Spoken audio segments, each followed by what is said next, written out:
In this session, I'm going to demonstrate how to perform a mail merge.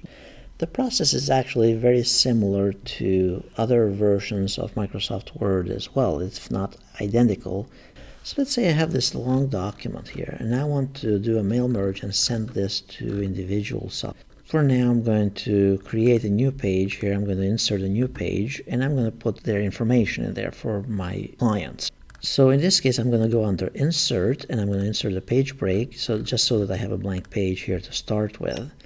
And then in here, I'm going to make it so that this document can be customized for each individual. It has their address and their name and some kind of information as well. And by the way, this doesn't have to be a document like this. It can be a blank document, a letter that you sent. It could be invoices. It could be whatever notices that you send out there. It's very similar to letters that you receive from various companies out there that have your name on top of it. You have to have a document in Word, and you have to have an Excel document as well. And that's best to use Excel. Let's assume this is the list of my customers. I have their first name, last name, the street address. Of course, this is all fictitious, zip code, and then a bunch of email addresses, and you could have also comment 1, 2, 3. So this would be personalized comments. So this is what the comment that I could write, for example, for customer 1. Now customer 2, I would say, and so on. Now one key thing to remember as well as you build your list in Excel is that the first row here needs to have the field names, or it's best to have the field names. So first name, last name, telephone, street address, and keep those separate as well if you can.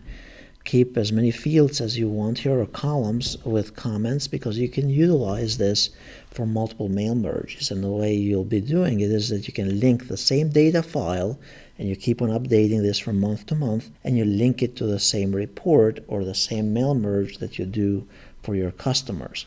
Let's say we are all good to go here. We have maintained this list. This is our customer list. Notice that the tab here on the bottom, it says customer. So now I'm going to save it. Now in here, I want to create a new mail merge. So I go under Mailings, and then I go under Start Mail Merge. And the best thing to do is, or what I'd suggest that you do is, click on Step-by-Step Mail Merge Wizard. In here, notice that there is pane in the right-hand side shows up, and it asks you, do you want to create letters, email messages, envelopes, labels, and so on. You can do emails, and that's a powerful feature, and I'll try to demonstrate that in another video. Or actual letters like the old days that you used to do, print them in a paper and stuff them in an envelope and send them and that type of thing. So for now, we're going to learn how to do letters. We click on Next Step to start the document. It says, do you want to use the current document that we have opened, or do you want to start from a template, or do you want to use an existing document that you have from some other time? I want to use the current one, and then select the recipients. Now it says, do you want to use an existing list, or do you want to create a new list? In our case, we are going to use an existing list, that Excel file that I opened a moment ago. Type a new list. You can do it from here from Microsoft Word. However, I'd recommend create a list in Excel if you're going to have to create a new list, because it's much easier to manage in the future and update. So we click here on Use an Existing List. We click on Browse, and then we have to find the file. And this is my customer list for the mail merge. I click on Open. That's my Excel file, basically. And here is my customer table. Notice there are 2 sheets in there, but I want to use, remember I mentioned earlier, customer. Click OK. This is the list of all the customers in that Excel spreadsheet. You could also sort them a certain way if you wanted, so you can sort them alphabetically by first name, by last name, and all that type of thing.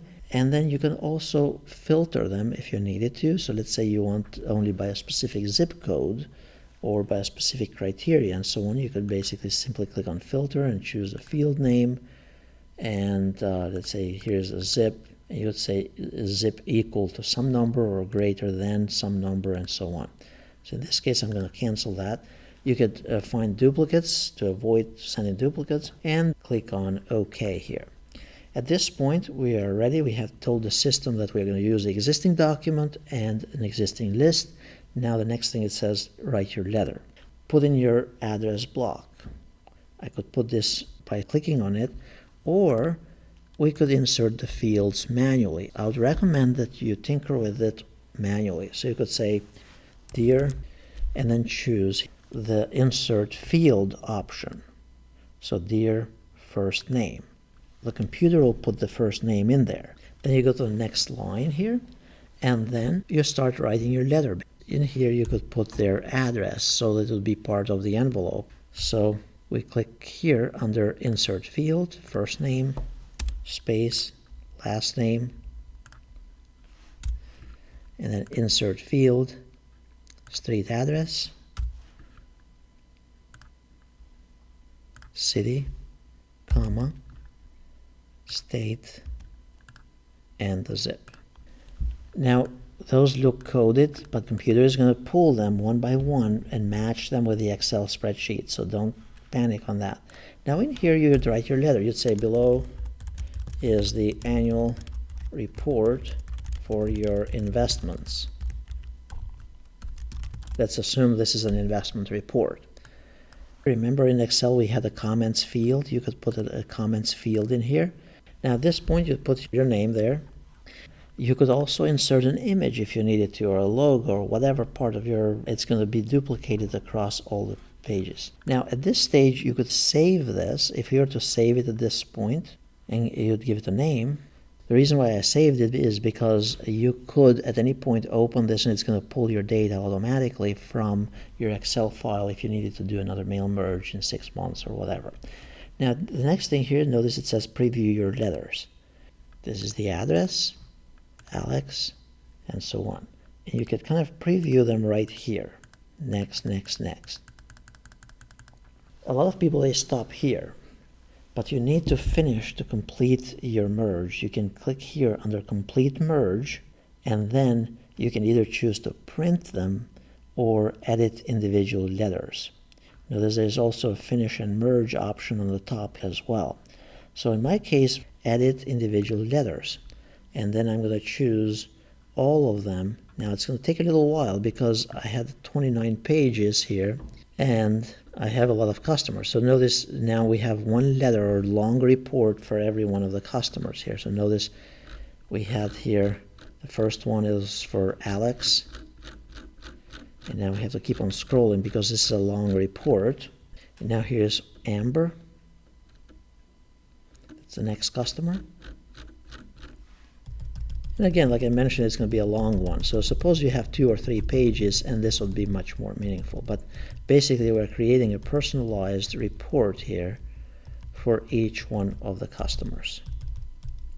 And here's for the next third one. Keep in mind, again, the key there is that this is the output at this stage. If we were to look at the documents that I have opened here, and apparently I have many of them, but this is the one with merged results. It says letters, one word. This we can actually trash it after we are done with it. We don't need to save it unless you need it for documentation purposes. This is our form. If I close this and I save the changes, if I go to open this again, so this was the one for mail merge form, notice it prompts you, it says, opening this document will run the following commands. Select from customer order by first name and last name. Do you want to update it? Yes. And now it's linking it to the Excel file. Now at any point we can go here under mailings, click on finish and merge, and it's going to merge all of those just like it did earlier. Keep in mind again before I end this session that you can always update the Excel file and you can always reuse the form file. The results page, the merged results, you don't necessarily need to save them unless you need to keep them for documentation purposes as to what you sent out.